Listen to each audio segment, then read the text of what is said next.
thank you for coming today. While you were gathering outside, I secretly walked out and looked at you. You didn't know. So this is our fancy title today, From Ego to Echo. And this is our less fancy title. It's our wordy title that I suggested to Humanities Festival, and they invented that one, right? And it's the same thing, it's just wordy, humans, ego, and the rest of the world is the echo. And while I was preparing the talk, I also thought this talk could have been titled Graphic Novel as a Media Art, and so all of these are going to be our titles today, a little bit. I want to talk about media art and graphic novel relationship because today I'm going to show you two media art pieces, my last two pieces, and then this is my previous graphic novel that came out in 2015. I make graphic novels, and this is the graphic novel that I'm going to read you apart. And so that I thought we should talk about media art and graphic novels. When we think about media art and graphic novels, most people think they are two separate things, and that's fine. And if you are an interdisciplinary thinker, then you can imagine an area they are overlapping. But for me, the situation is even more extreme. I see graphic novels as a subset of media arts. So far, so good. But here is the deal. So graphic novel is something that everybody knows, approximately. But media art is more nebulous. Like, what do I mean when I say media art? And I have to deal with this a lot because that's what I teach at Northwestern too. And so when I meet with someone new, here what happens? They ask me, what do you do? Media art. Messy hair is me, yeah. And the person says, what's that? Art with computers. I'm explaining to a generalist. You mean animation? No, it's more like computer games. Not exactly. I build sculptures that do something when you do something. So, explaining. And then they say, okay. And then we move to eternal silence. Right? And if they are a genuine communicator, they ask a question and we move to second level and they say, tell me more about it. And I go ballistic, like interactive art with sensors, robotics, computer vision, simulations, data visualization and sonification, low-level biomimetics and embedded computing. And they say, so you are a scientist. And I say, no, I'm not, but I create art using science and engineering. And then, what do? I ask, just to be a good human. So, since we are going to look at these two media art pieces that are created through technology and read from the graphic novel, I want to talk about the common themes that propel these pieces for me. Where are these themes are coming from? And this is our title, Humans and the Rest of the World. Or fancy title, From Ego to Echo. And this is us, and we humans, if someone slaps us on the face, we feel the pain, right? But if someone taps on the table, we don't feel it. Since we have the nervous system, and for other reasons, we perceive ourselves as a separate being than the earth that we live on and the universe that the earth is in. And we are looking at 13.7 billion years of expansion. That's a portion of our universe. And the planet that we live on is approximately 5 billion years old, right? So in that spectrum, in that time, in that space, we think our invisible selves as a separate thing than rest of everything. And you might have heard this thought, we are what we eat, right? As an extension of that thought, I'm gonna take you to a short journey. So there is a carbon atom on the tip of my finger right here with us right now. And like, I'm 43 years old, but atoms in my body are billions years old because they took place in the formation of the universe. They were somewhere in the universe, and they were in the soil. That carbon atom right here was in the soil, and it was in the sea sometime, and it was on the clouds, it traveled. Then it was in the wind, on the air, blew all over. It was on top of a single cell animal. It was on the tail of a shiny fish. It was at the back of an ugly bug, and it flew with the bird. And last week I ate lettuce, so it was in the lettuce, and right now it's right here with us for a couple of weeks, right? So the atoms are traveling all the time. And when we think about that, we think like things in the earth are cycling, they are turning. But it's actually even more than that. In the picture, we can think about sun and the other planets too. So when we look at something under the sunlight, how is the process working? Sun is emitting photons, and that photon is making an 8 minutes journey to here, to our Earth, and then hitting on our retina, and we are absorbing that photon, and it's becoming part of us. We're taking part of a tiny part of the sun into us, and not only sun, on daily basis, we are taking in the photons coming from other planets, and we are still like cycling the universe. And we are curious about the universe, how it started, how it's going to end, how was it like before it started, how it's going to be like after it ends, if it ever ends, and what are the dark matter, so on.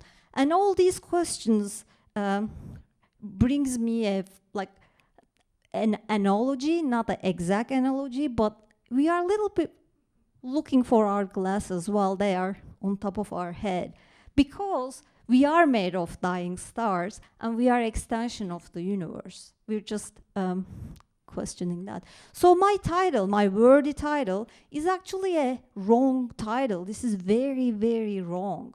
The reason it's wrong, it should be the illusionary boundary between humans and the rest of the world.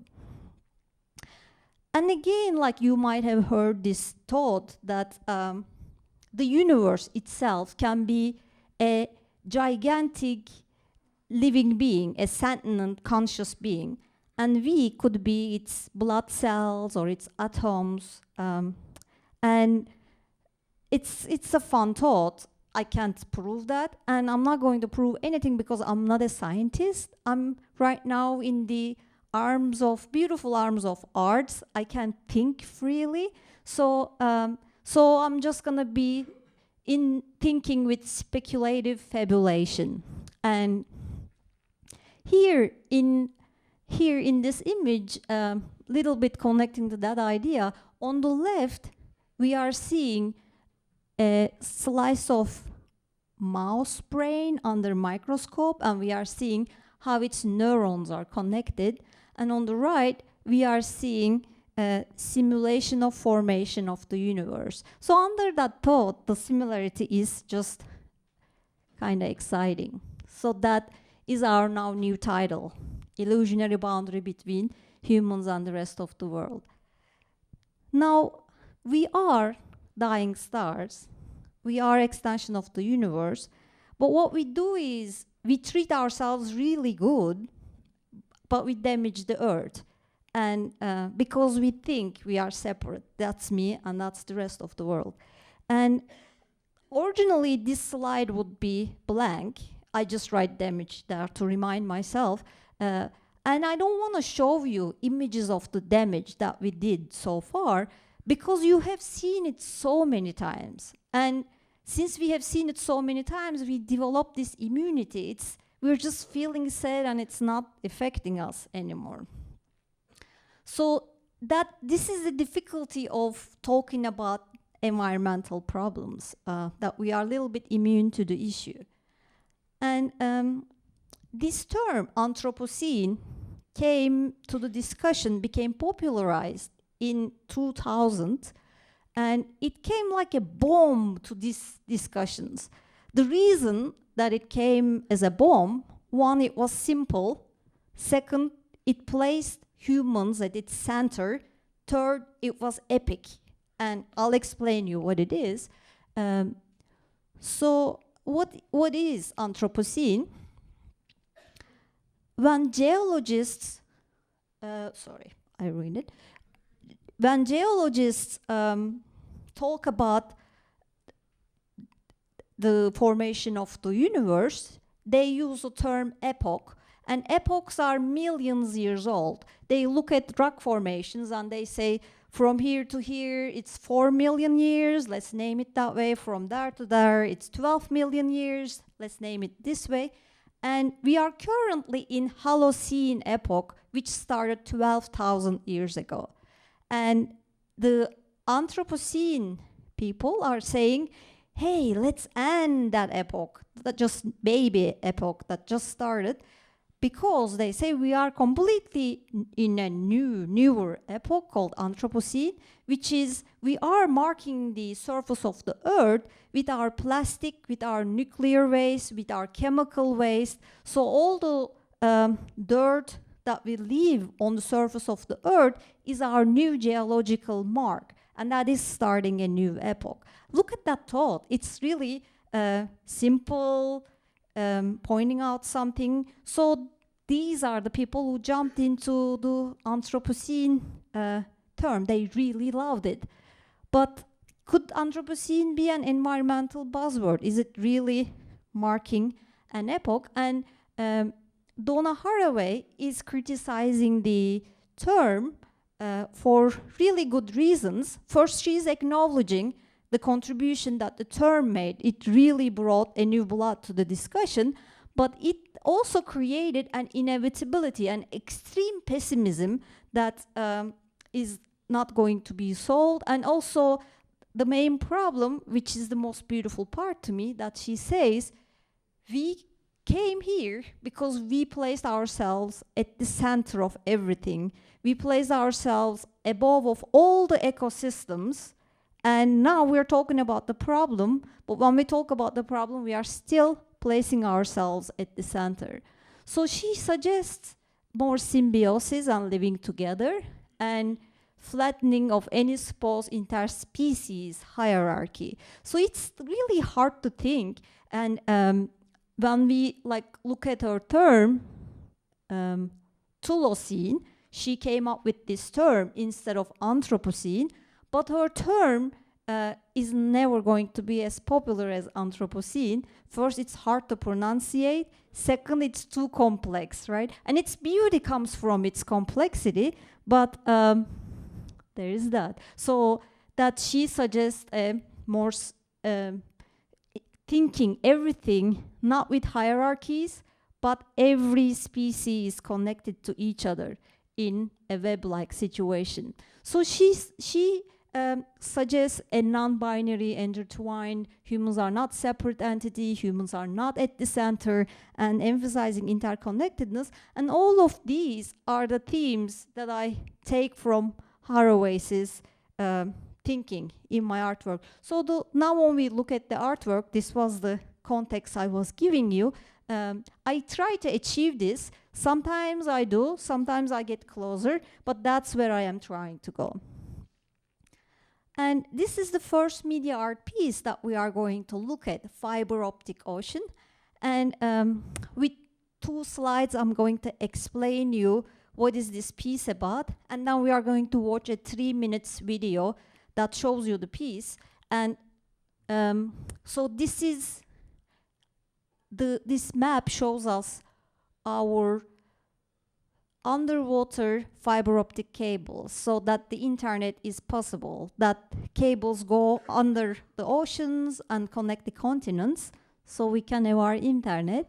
And when I saw this image, sharks are biting down on the fiber optic cables, I thought of this piece because this was so amazing that here is this line here, that perfect line is our progress, our technology, our ambition to talk to other human beings.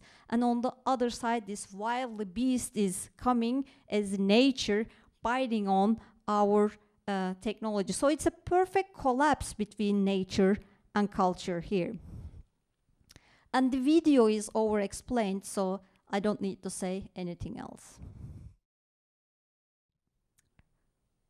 So, even though it's an over-explanatory video, there are still things that I can tell you about it.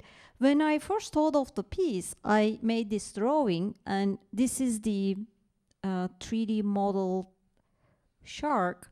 And like, this is one point that media art and drawing comics get together.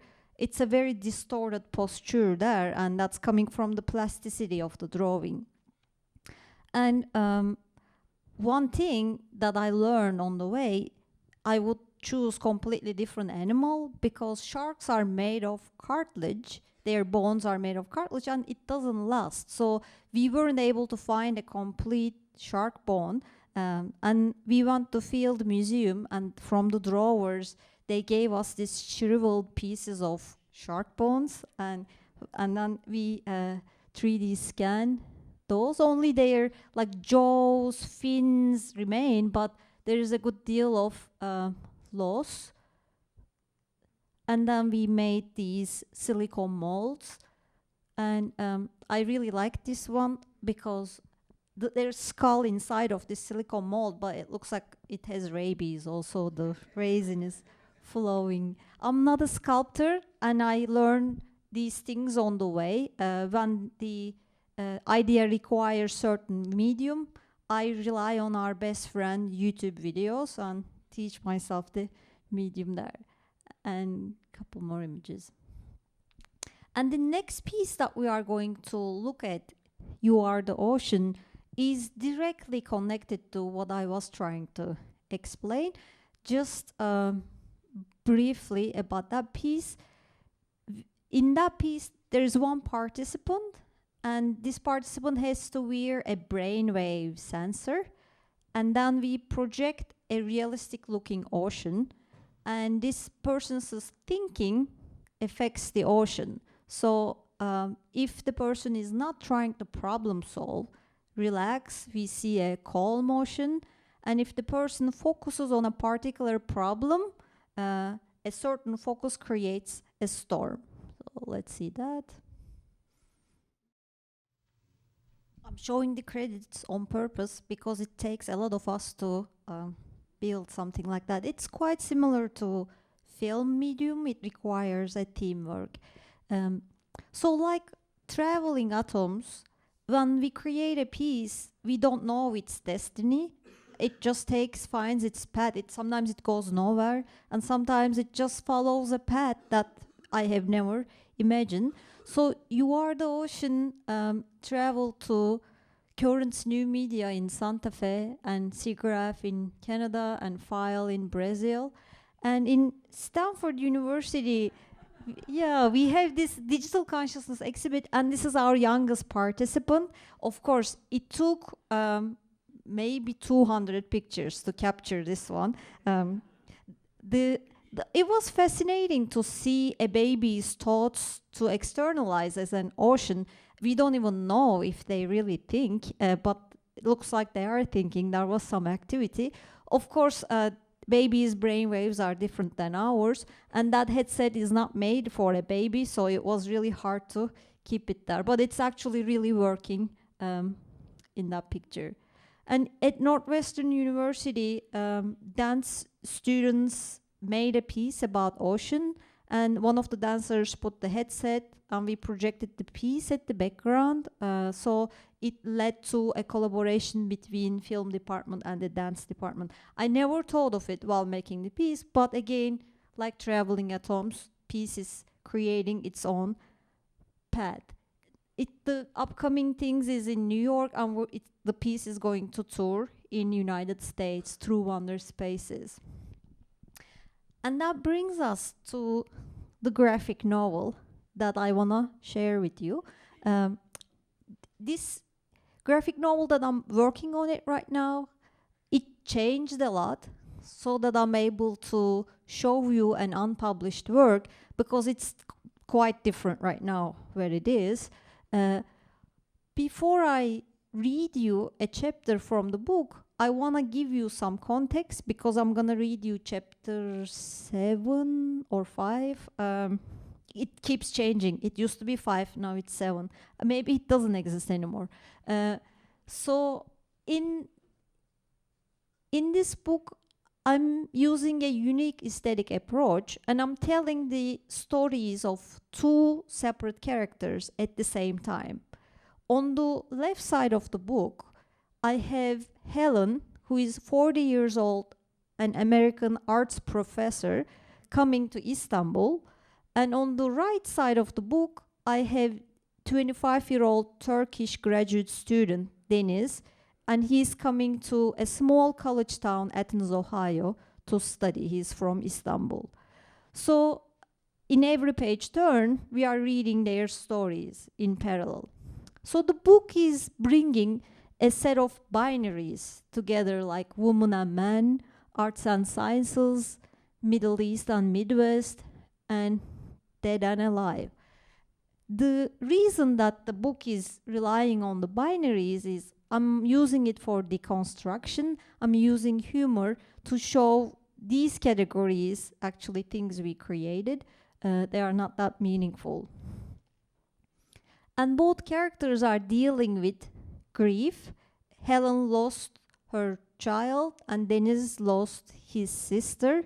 So both of them are facing with a huge sense of loss while they are trying to redefine themselves in a new cultural setting. And when we look at the title, Not Here, is obvious. It's about the grief. Someone is gone. But everywhere is the part about the traveling atoms. And for example, in the story, Helen's son is coming back in different forms. First as a fish, then as a seabird, and then as a raindrop, as a gecko, as a leaf, then a air. So that will be a shapeshifter. And on the one side of the book, we have trees, other side animals. But the end of the book, we discover that Helen and Deniz are actually parts of the same story world. And that is quite similar to what Haraway is talking. Everything seems disconnected, but actually everything is quite connected. So here we go. So this is chapter 5, Fish in the Bottle and Intercontinental Party.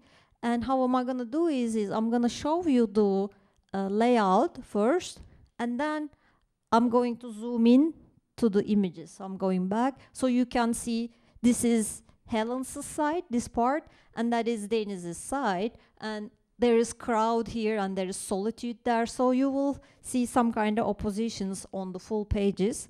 But for the sake of presentation, I'm going to zoom in. And also, the difficult part of making this reading is, as you see on the right, there's a monkey and screaming. So I have to make monkey voices. So that may be the top point of the Humanities Festival. Northwestern professor acted like monkey. Okay. Ha ha ha ha. They're laughing. She's charming, isn't she? Why did she come to Istanbul during these chaotic times? Long live Miss Ayşe, you saved a life. She saved somebody's life in the previous chapter. Thanks to God, I did my duty.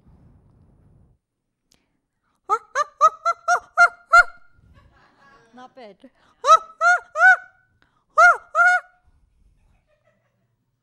So, that.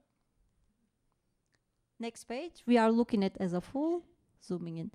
Isn't smoke suffocating you? It does. In Istanbul, if you try to escape from smoke, you'll be lonely. When I get my own place, it will be smoke-free. And the word is spreading here. Helen is looking for an apartment. Don't bring the rakı to the balcony on Ramadan. Neighbors are going to throw stones at us. We're on the Deniz's side. Clack. You shouldn't do that. What? Pick them up. Put it back. Why? Full page. Next page. Zooming in. What is this? Helen, this is called rakı. It's like ouzo. When mixed with water, ta-dam, magic, it changes color. Cheers, cheers. Why suffer?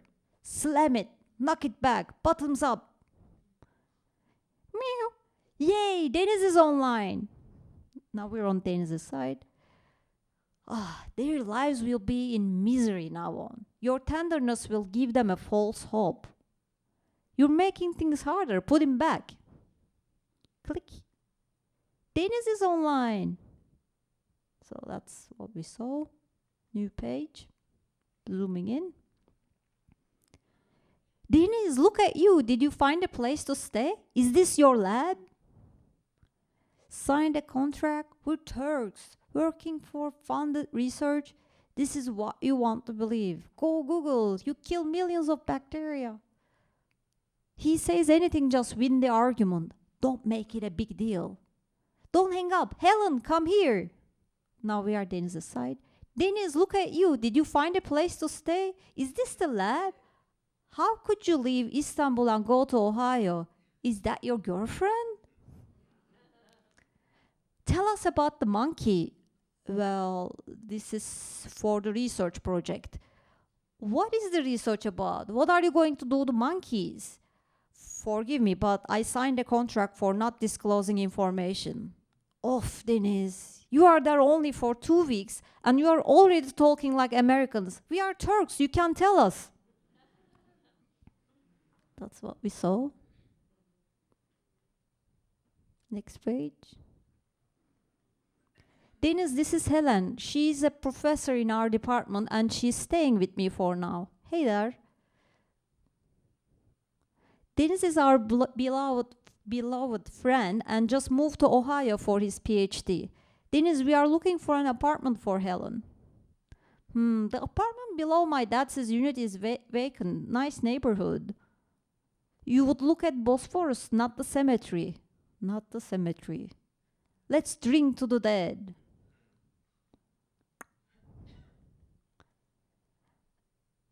That's the exact reason that I can't talk about it. What? Because we are Turks? You are working for military-funded research. Deniz, how could you do that?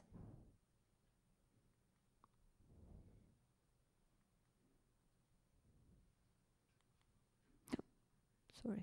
That's the next page. So, wash.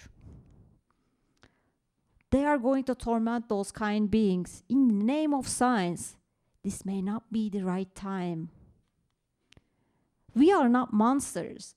Without animal research, penicillin, blood transfusion, vaccinations for polio, TB, meningitis wouldn't exist. This is what you want to believe.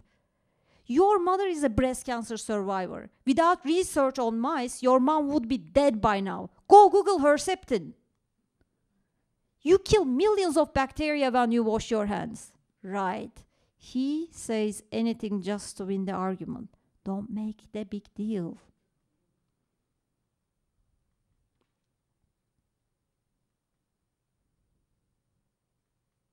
Mom? Mom? Sweetheart, you look beautiful. Deniz, this is Helen. Hi, Helen. You would look at Bosphorus, not the cemetery. Let's drink for the dead. What happened? Oh. Hey, hello, hey guys. Next page. What kind of fish are you? Perciformes folium from the Actiponergy class. Why are you living in Istanbul? to erase you from my mind. I need to breathe. Ding, ding.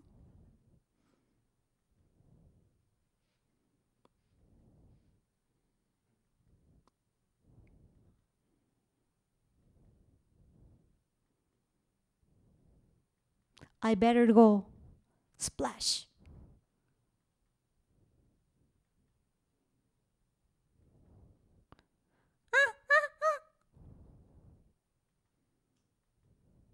Clack.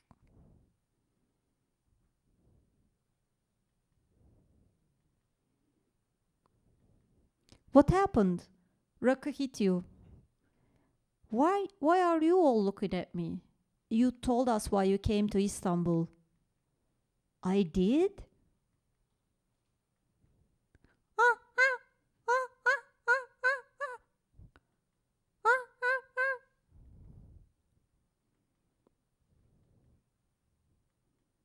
To forget the accident. Oh.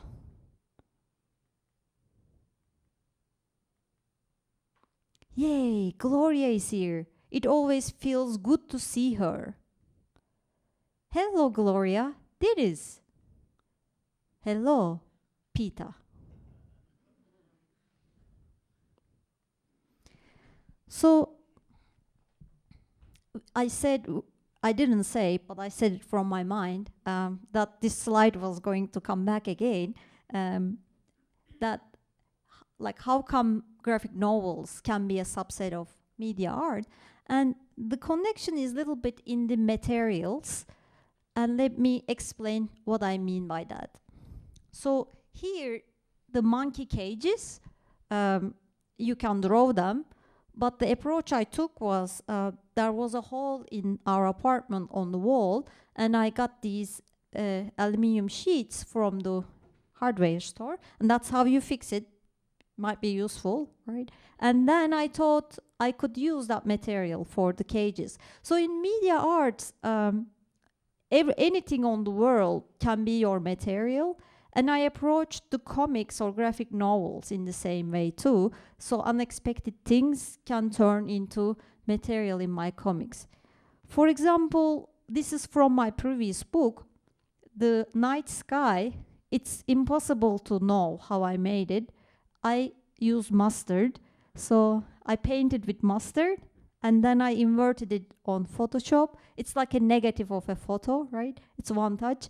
And then night sky happened. And that the headlights are made of chocolate wrapping paper. While I was making comics, I was eating chocolate, right? And then the paper here is, the ground here is made of torn paper.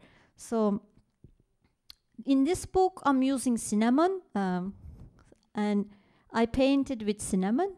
And then this is how Helen sees Istanbul first time. The construction industry is the leading industry in Istanbul. Right now we are turning that beautiful city into a concrete block. There are leaves that I collected and that form the Helen's child in this book. So when we do these unexpected use of the material, hopefully there is a metaphorical use, the material carries a meaning. Not always, but hopefully sometimes. And for this book, tear gas is going to be an important element. On Deniz's experiments, they are trying to develop the tear gas formula. But in Istanbul, during Gezi protests, tear gas was used extremely directly, and this was the most seminal piece from Gezi protests, that close distance use of pepper gas, tear gas. This is, look at the number of canisters after a protest, and again, Taksim Square. So, like the Helen Society is happening during these times, and they are supposed to aim it 45-degree angle, but they are aiming it to the heads of people, using it as a bullet. And these people here seem very happy, but they are all dead, including that child on the shoulders. They all died during the Gezi protests. And while West is creating its own military technology and developing it, undeveloped or developing countries are coming up with their own technology. These are gas masks used during Gezi protests. So since tear gas is an important element in this book, I'm planning to draw some of the parts with tear gas. So those gonna look like orange ink in the story. And so this is one of the moment, meaning, and material combines. This is the slide that reminds me to wrap up everything, right? And so that the book is about giving new meaning to permanent lost, but that's hard sometimes. And also when we look at this 13.7 billion years universe, any kind of thought, any kind of ambition, any kind of sadness or happiness becomes insignificant and meaningless. And maybe you came here to give meaning to your Sunday evening to this talk, but I'm sorry that it's happening in the 13.7 billion years time span. And maybe you came here to hear an optimistic note about the environment, and I'm not sure I can say anything optimistic or pessimistic. The question is so big, and when we don't know the answers, maybe it's best to use the absurdity. So I'm gonna end it with an absurd note in front of my mustard-made universe.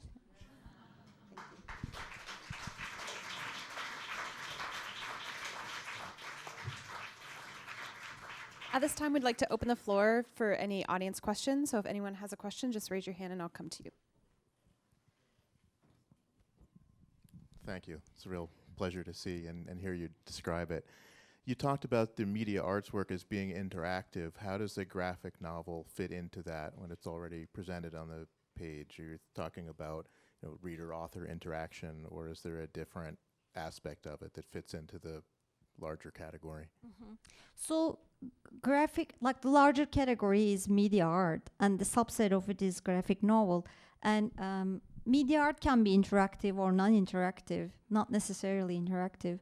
And graphic novel can be interactive or non-interactive. The piece I made is not interactive because it doesn't change. It's the same thing that you are looking at. But since there is too much information on the paper, based on how you are reading, you may create a pseudo-interactivity, like a fake interactivity, but I don't do interactive graphic novels, but it's possible. There are many examples of that. There's a book called Meanwhile that is choose your adventure kind of book. Yep.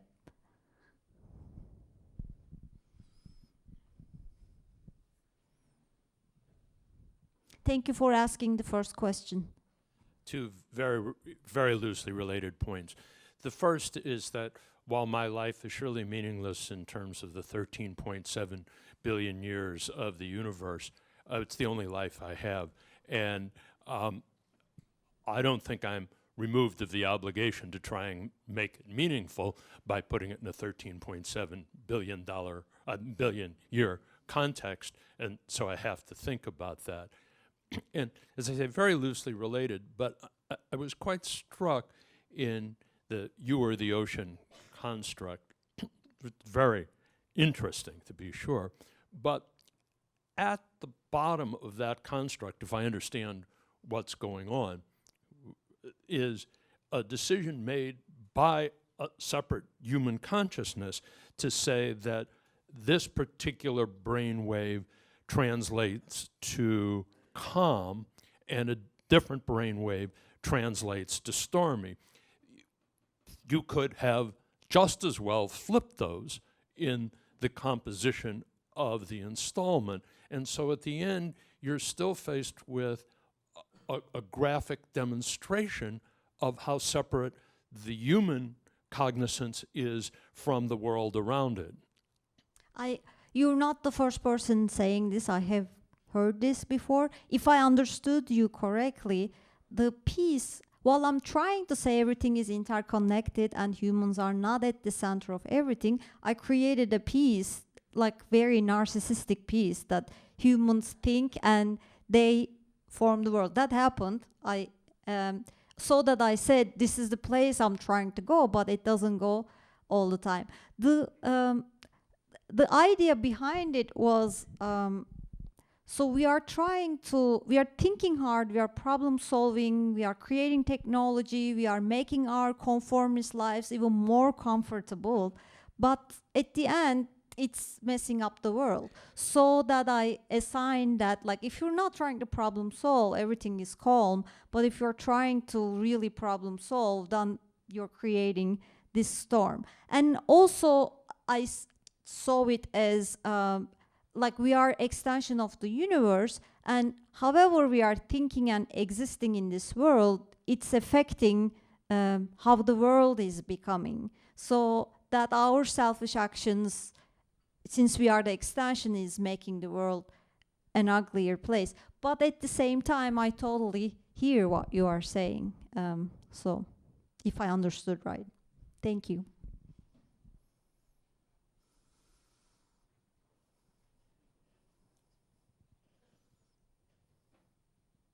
I have kind of a technical question on your graphic novel. Do you hand draw it, or are you using a computer to draw? I use both digital and analog, and it is so mixed. I don't know which one comes first. There's a lot of back and forth. Like sometimes I sketch, I scan, and then I draw on the computer a little bit, and then I print out, put a layer on it, and then draw by hand. So it's just back and forth, especially like for the collage stuff I use. But I have one principle that I use. Like if I use Photoshop, for example, I use the medium only for cleanup and not for its effect. I don't let the software speak. I just use the software to do what I want, so that it's not buried under those digital effects. So I try to keep the analog aesthetic while benefiting digital medium.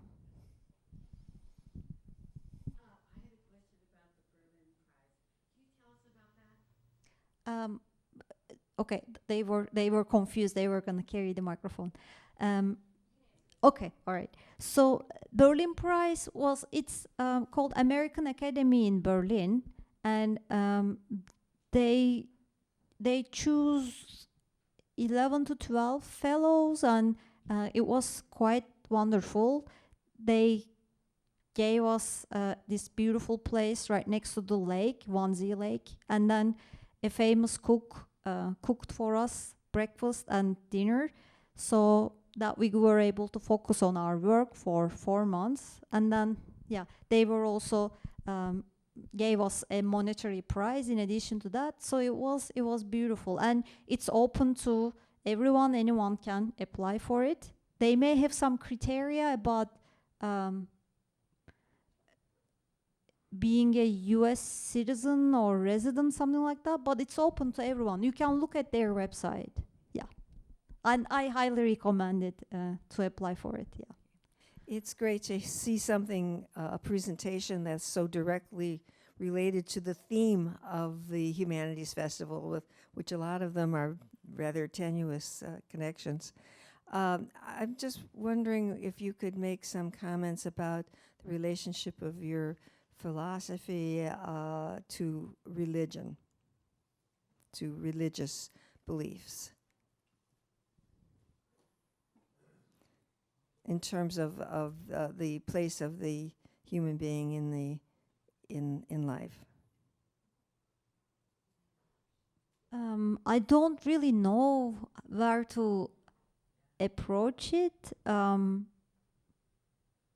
I worship on my table by drawing and making art, so that's how I feel that I am connected to everything, and I'm an extension of everything. Like that kind of spiritual feeling comes to me that way. The other way that I feel it when I dance, if I'm dancing with the same crowd and doing same motions, then I feel that it's not this body here and I'm part of a larger whole. Those are the moments I can feel the spiritual connection. But other than that, I may not be the best person to answer that question. Yeah. We have time for about one more question, if there are any remaining ones left. Going once, going twice. Okay, thank you so much. That concludes our Thank you presentation. for coming. Thanks a lot.